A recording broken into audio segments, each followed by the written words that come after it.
Maya Estianty ngelus dada lihat El Rumi peluk mesra cewek jadi-jadian. El Rumi pamer peluk dan pangku mesra cewek jadi-jadian. Maya Estianty sampai ngelus dada dengan kelakuan sang anak.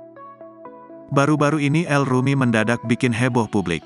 Pasalnya, ia tiba-tiba memeluk mesra seorang wanita. Di unggahan itu, El Rumi tampak memeluk seorang gadis cantik.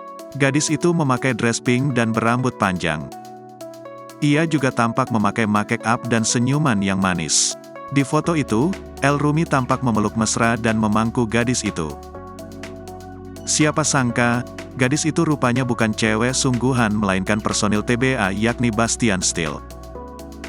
Bastian tampak dandan centil ala gadis ABG. Ia juga mengurai senyum manis dan bersikap layaknya perempuan. Dengan nada bercanda, El mengenalkan sosok itu ke publik. Mengetahui foto itu, netizen auto ngakak. Bahkan, Maya Estianty dan BCL sampai lus dada mengetahui kelakuan El Rumi dan Bastian. Sekedar informasi, kehidupan asmara El Rumi memang kerap disorot. Pasalnya, El Rumi sudah lama menjomblo usai putus dari Marsha Arwan.